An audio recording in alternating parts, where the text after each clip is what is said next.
ត្រូវបានគេបាញ់លុយច្រឡំមកគាត់រហូតដល់ទៅ$10000បាទមិនអមិនសបាយមិនរីករាយណាបងប្អូនគឺមកទាំងភ័យព្រួយមកទាំងបារម្ភឈ្មោះដែលបានបាញ់ច្រឡំហ្នឹងគឺមានឈ្មោះគឹមខៀងបងប្អូនបាទគឺមានឈ្មោះគឹមខៀងគឺបានបាញ់ច្រឡំចូលមកបងប្អូនស្រីដែលគាត់កំពុងតែធ្វើការរោងចក្របាញ់ច្រឡំហ្នឹងគឺបាញ់ច្រឡំរហូតដល់ទៅ$10000បាទ$10000គាត់មើលហើយគាត់ភ័យហ្នឹងមិនអោយណាបងប្អូនគាត់ភ័យគាត់បារម្ភដោយសារតែអត់ដឹងមូលហេតុណាខ្ញុំពងតែដេមឲ្យគេទៅខ្ញុំស្រីសួរបងខ្ញុំថាមានខ្ចីលុយគេអត់ឃើញបាញ់មកចូលបងថាគេឲ្យហើយខ្ចីបានហើយដល់ពេលទៅខ្ញុំឆែកមើលខ្ញុំសាក់បាញ់តែគេ100តែដល់ពេលបាញ់ទៅឃើញសល់ឡើង9900ទៀតខ្ញុំថាលុយគេច្រើន10000តែបាញ់ទៅវិញមកទៅប្រកបលុយគេ10000វិញហើយទៅខ្ញុំក៏សុំចេញមកម៉ោង2ខ្ញុំភ័យពេកថារំចាស់គេហើយខ្ញុំក៏បានឆាតតែគេដែរឆាតតាមនេះអ្នកបាញ់ច្រឡំហ្នឹងមានឈ្មោះគឹមខៀងបាទដែលមានឈ្មោះគឹមខៀងឥឡូវបងប្អូនមានអីជាការសំណូមពរទៅដល់មិនដឹងបងស្រីឬមួយក៏បងប្រុសដែលបានបាញ់ច្រឡំចូលមកបងប្អូនលុយ$10000ហ្នឹងដែលបងប្អូនឥឡូវនេះជាម្ចាស់ដែល account ដែលត្រូវបានគេបាញ់ច្រឡំហ្នឹងបងប្អូនមានអ្វីជាការសំណូមពរបងប្អូនបាទគឺគាត់បានឃើញហើយគាត់មកកន្លែងហ្នឹងគាត់មកទទួលលុយគាត់វិញហើយគាត់មកដកកន្លែងហ្នឹងវិញអញ្ចឹងគ្រប់នឹងជំរាបសួរប្រិយមិត្តទស្សនិកជនជាទីគោរពបាទវេលាម៉ោងស្មើនេះគឺមានបងប្អូនស្រី3នាក់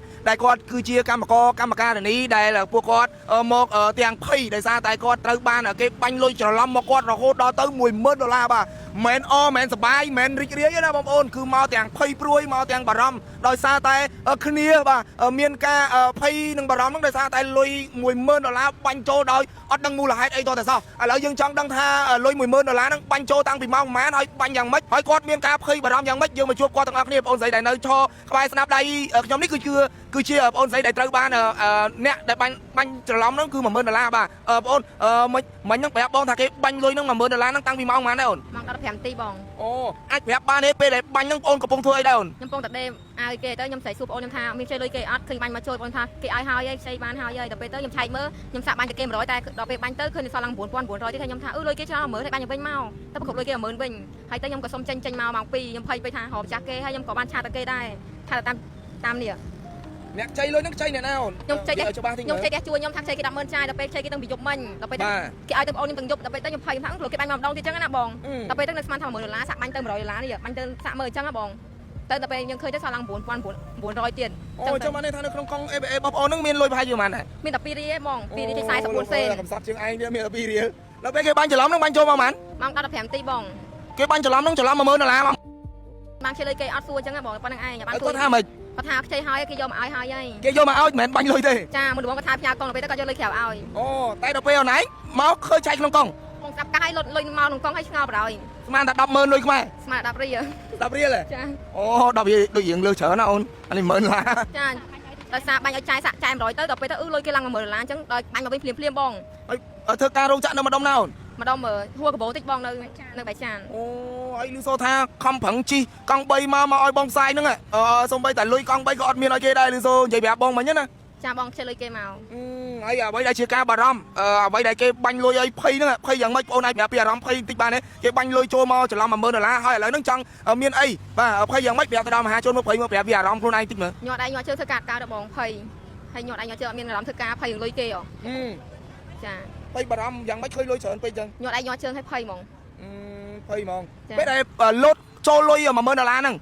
ងបងអូនមានចាប់អារម្មណ៍មើលថាលុយហ្នឹងមានឈ្មោះមកពីខាងណាខាងណាឈ្មោះដែរបងអានដែរខ្ញុំនិយាយថាខ្ញុំអត់សូវចេះអានអង់គ្លេសខ្លាំងហើយអានមកល្មមខ្ញុំយកទៅបកប្រែទៀតដល់ពេលក៏ឃើញឈ្មោះគេមានប្រាប់ថ្ងៃហ្នឹងបាទឈ្មោះគេអូនខ្ញុំអត់សូវចេះអានដែរទេបងបាទចាំបងដាក់មើលបាទបងប្អូនឈ្មោះដែលបានបាញ់ច្រឡំហ្នឹងគឺមានឈ្មោះគឹមខៀងបងប្អូនបាទគឺមានឈ្មោះគឹមខៀងគឺបានបាញ់ច្រឡំចូលមកបងប្អូនស្រីដែលគាត់កំពុងតែធ្វើការរោងចក្របាទបាញ់ច្រឡំហ្នឹងគឺបាញ់ច្រឡំរហូតដល់ទៅ$10000បាទ$10000គាត់មើលហើយគាត់ភ័យមិនមែនអោយណាបងប្អូនគាត់ភ័យគាត់បារម្ភដោយសារតែអត់ដឹងមូលហេតុណាមកទល់ពេលនេះគាត់ឆែកមើលដំបងឡើយគាត់គិតថាបងប្អូនស្រីរបស់គាត់គឺទៅខ្ចីលុយអ្នកផ្ទះជួលអញ្ចឹងណាខ្ចីយកមកចាយគាត់ទៅសួរទៅបងប្អូនថាគេឲ្យហើយតែគាត់អត់បានចាប់អារម្មណ៍ដល់ពេលឆែកមើលកងបាទធនាគាររបស់គាត់ទៅគាត់ស្រាប់តែឃើញលុយ$10000ភ័យបណ្ដោយបាទកំពុងធ្វើការផងធ្វើការអីលេងកើតតែម្ដងអាលុយចំនួន$10000ហ្នឹងហើយដល់ពេលគាត់បារម្ភពេកគាត់ព្រួយពេកគាត់ភ័យពេកក៏រត់មកពឹងពេកឲ្យខ្ញុំជួយផ្សព្វផ្សាយដែលអ្នកបាញ់ច្រឡំហ្នឹងមានឈ្មោះគឹមខៀ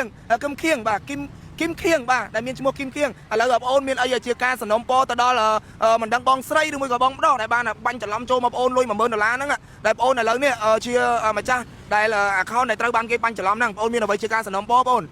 ប បាទซึ่งគាត់បានឃើញហើយគាត់មកកន្លែងហ្នឹងគាត់មកទទួលលុយគាត់វិញហើយគាត់មកដកកន្លែងហ្នឹងវិញអញ្ចឹងហ៎បង បាទអញ្ចឹងឥឡូវលុយហ្នឹងនៅក្នុងកង់ដល់ឡើយទេ នៅក្នុងកុំតែគេបិទនេះបាត់ហើយ គេបកក គេបកកទុកសិនឯងបង អូ ព្រោះឯពេលហ្នឹងខ្ញុំសាក់បាញ់ឲ្យបងខ្ញុំ100សិនចង់ដឹងថាលុយហ្នឹងប៉ុន្មានអញ្ចឹងណាបងព្រោះវាដឹកស្មានថា$1,000អញ្ចឹងណាបង រាប់អត់អស់ហើយអាពេលហ្នឹង ចាពេលហ្នឹងភ័យផងអីផងថាពីណាគេបាញ់លុយចូលច្រើនមែនហើយខ្ញុំអ្នកលក់លេងអញ្ចឹងខ្ញុំថាស្មានតែគេសងលុយខ្ញុំឬក៏10រៀលអីអញ្ចឹងណាបង ធ្វើការ ខ្ញុំធ្វើការរោងចក្រខ្ញុំលក់លេងដាក់ខែគេអញ្ចឹងណាបងអញ្ចឹងយើងគេតែគេសងលុយយកដល់ពេលទៅខ្ញុំថាសងជ័យសាក់បាញ់លុយ100សិនមកដល់ពេលយើងកំបាញ់លុយទៅចិនឃើញណាយើងទូរស័ព្ទមកស្ទុះហើយបានយើងបាញ់ចូលកងនេះម៉ោង10:34នាទីបាញ់ចូលវិញ100ហើយគេបកកលុយគេ$1,000ហ្នឹងវិញបងអញ្ចឹងហើយខ្ញុំភ័យខ្ញុំមិនដឹងថាការទេបងថ្ងៃហើយញ៉ាំបាយគាត់កើតដែរពេលថ្ងៃខ្ញុំភ័យពេក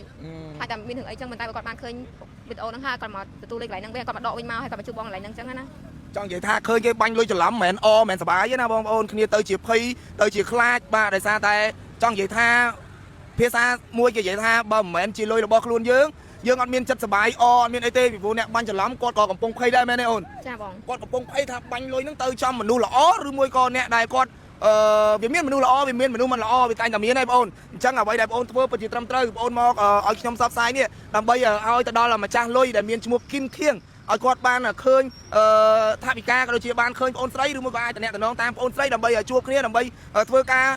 និយាយតំណតំណងឬមួយក៏បងអូនអាចបាញ់លុយនឹងទៅឲ្យគាត់វិញយ៉ាងម៉េចអាហ្នឹងជាអ្វីដែលបងអូនអាចនិយាយជាមួយគាត់ទៅហើយឥឡូវនេះបងអូនស្រីពីរនាក់នេះមកកដោបាទមកជិះមកពីបែកចានមិនចិត្តណាបងប្អូនបាទអញ្ចឹងបងអូនស្រីទៅជាបងអូនណា ចាបង អីហ៎មើលឃើញគេបាញ់លុយចូលច្រើនចឹង ហើយ ភ័យខ្លាំងហ្មងហ៎ ចា ចាំបងស្រី ភ័យញ័រហ្មងអត់ទាន់បាត់ហើយនៅភ័យ ភ័យហ្មង ចាភ័យជំនួសគាត់ហ្មង ភ័យជំនួសគាត់ហ្មង ចា មិនអស់ទេទៅ អត់ ជា ទេ ភ័យហ្ម មែន ង ទេភ័យជំនួសគាត់ បងយល់ដែរបាទអារម្មណ៍ភ័យនេះដោយសារតែពួកគាត់ជាមនុស្សគេហៅថាមានបេះដូងស្មោះសរណាគេមានគេហៅថាអត់ចេះចង់បានរបស់គេមិនមែនជារបស់ខ្លួនឯងគឺអត់មានត្រូវអីត្រូវសុបាយចិត្តត្រូវអទេបាទគឺមានតែភ័យមានតែព្រួយបារម្ភមានតែខ្លាចម្ចាស់គេយ៉ាងម៉េចអាចធ្វើយ៉ាងម៉េចឲ្យបានលុយទៅគេវិញចឹងណាបាទនេះជាអ្វីដែលបានកើតឡើងហើយព័ត៌មាននេះសូមបងប្អូនជួយចែករំលែកទៅដល់បងស្រីឬមួយក៏បងប្រុសដែលមានឈ្មោះគឹមខៀងបាទគឹមខៀងអាចឃើញព័ត៌មាននេះមេតាមកទទួលនឹងអាចតាក់ទងជាមួយនឹងបងអូនស្រីខ្ញុំនឹងសូមលេខទូរស័ព្ទរបស់គាត់ឬមួយក៏ខ្ញុំនឹងបងអាចតាក់ទងមកខ្ញុំមកខ្ញុំនឹងផ្ដល់លេខទូរស័ព្ទរបស់ពួកគាត់ឲ្យទៅបងស្រីឬមួយក៏បងប្រុសដែលមានឈ្មោះគឹមខៀងនេះឲ្យមកទទួលយកថវិកាឬមួយក៏និយាយជាមួយគាត់បាទពីព្រោះនេះជាភាពស្មោះត្រង់ដែលល្អខ្លាំងមែនតើបាទសម្រាប់ពួកគាត់ដែលជា